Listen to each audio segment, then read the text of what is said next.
आगाज जो है मैं ऐसे वाकयात से करना चाहूंगी जो मेरे अपने पेशेंट्स के साथ हुए, और यकीनन वो लोग जो मेरे बहुत ज़्यादा करीबी जानने वाले थे, मेरे रेगुलर के पेशेंट्स थे। तो ये वाकया है तकरीबन पिछले महीने की बात है कि मेरे पास पेशेंट आए, कहने लगे कि मेरी वालदा का इंतकाल हो गया। मैंने कहा क्या हुआ भाई, खैरियत?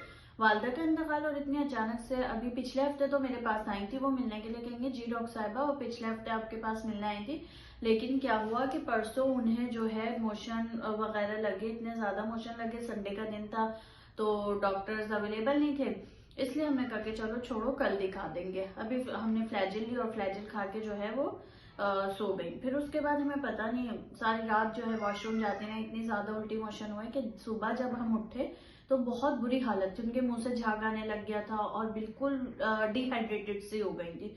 तो मैंने कहा अच्छा इतनी बुरी हालत हो गई थी, अल्लाह रहम करे। कहेंगे जी डॉक्टर साहब। और जब हम वहां पे गए तो उन्होंने बताया, डॉक्टर्स ने जिना लेके गए हम, और वहां उन्होंने बताया कि इनके जिस्म का तो सारा पानी खत्म हो चुका है और ये एक्सपायर हो चुकी हैं। तो अब आप देखें, सिर्फ उल्टी मोशन एक छोटी सी चीज होती है, बिल्कुल छोटी सी चीज है, लोग कितना इसे निग्लेक्ट कर रहे होते हैं। आए दिन लगे रहते हैं कि हम रेस्टोरेंट जाते हैं, बाहर जाते हैं, खाना सही नहीं होता, पेट खराब होता है, उल्टी मोशन लग जाते हैं। तो ये जो छोटी सी चीज है ये भी निग्लेक्ट कर देती है। मतलब अगर हम इसे निग्लेक्ट करेंगे तो ऑब्वियसली क्या होगा कि वो भी लाइफ थ्रेटनिंग कंडीशन हो जाएगी।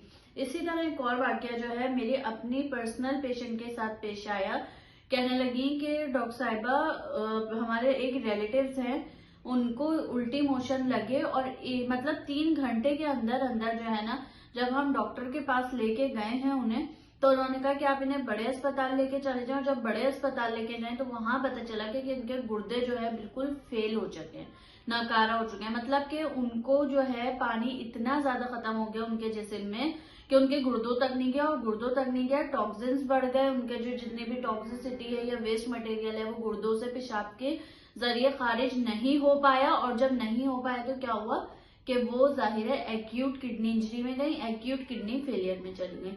तो खुदारा बहुत ज्यादा ख्याल रखा करें। इवन कि मुझे अभी लास्ट टाइम की बात है कि 10 मुहर्रम का दिन था और उस वक्त भी जो है हॉस्पिटल्स वगैरह बंद थे, मेरी क्लिनिक भी बंद थी उस वक्त। तो हुआ ये कि मुझे जो है लूज स्टूल्स लग गए। मैंने 9 मुहर्रम की रात को जो है हलीम खाया है और 10 मुहर्रम की सुबह जो मुझे लूज स्टूल्स हुए हैं। अब देखिए जाहिर है मैदा आपका जो है वो कमजोर होता है, जब आपका मैदा अफेक्टेड हुआ है, उल्टी मोशन हो रहे हैं, कोई चीज हजम नहीं हो रही है। मैंने दवा ली, दवा से मुझे बिल्कुल भी फर्क नहीं पड़ा।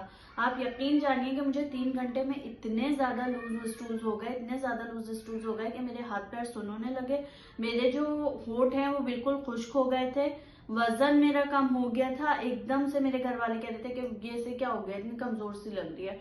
तो फिर फौरन जो है हॉस्पिटल की तरफ रश किया है, वहां जाके मुझे फ्लूइड्स लगे हैं, आईवी लगी है, तब जाके मैं स्टेबल हुई हूँ। मतलब कहने का ये है कि देखें खुदारा उल्टी मोशन को जो है वो बिल्कुल भी निग्लेक्ट नहीं किया करें। क्या आप ये बात जानते हैं कि पाकिस्तान में जो है ना हाई मोर्टेलिटी रेट जो होता है, मतलब कि बच्चे ज्यादातर मर रहे होते हैं नमूनिया, और उसके अलावा बहुत सारी कॉजेज होती हैं, लेकिन उल्टी मोशन का भी बहुत अहम रोल होता है। तो बाकायदा अपनी वीडियो का आगाज करते हैं।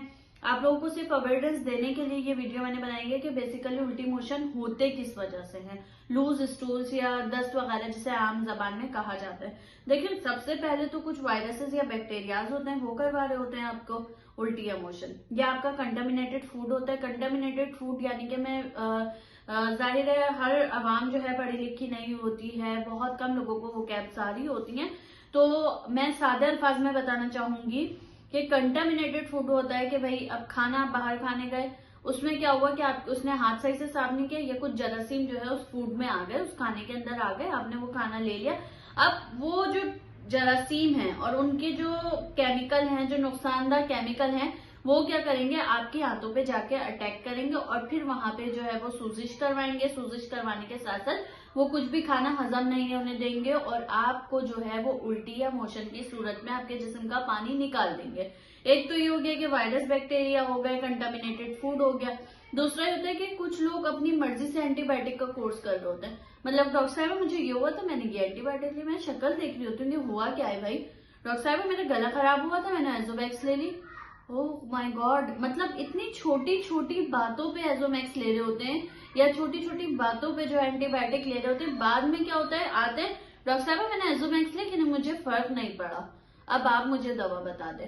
तो मतलब अगर आप एंटीबायोटिक ओवर यूज करते हैं तो आप ये बात जानते हैं कि कुदरत ने आपकी जो आंत है उसके अंदर कुदरती तौर पे कुछ जरासीम रखे हैं जो आपके लिए बेनिफिशियल है, फायदेमंद है, जो दूसरे जरासीम से लड़ रहे हैं, एक जगह खड़े होकर फौज खड़ी हुई है। आप एंटीबायोटिक लिए जा रहे हैं बिला वजह की, क्या होगा कि आपकी जितनी भी जो फौज है वो मर जाएगी एंटीबायोटिक से। एंटीबायोटिक क्या करती है, जरासीम को मारती है। वो तो तमीज नहीं कर सकती ना कि भाई हार्मफुल है या यूजफुल है, वो सारे जरासीम को मार देती है। फिर क्या होगा कि एंटीबायोटिक के ओवर यूज से आपका जो है वो उल्टी मोशन शुरू हो जाते हैं।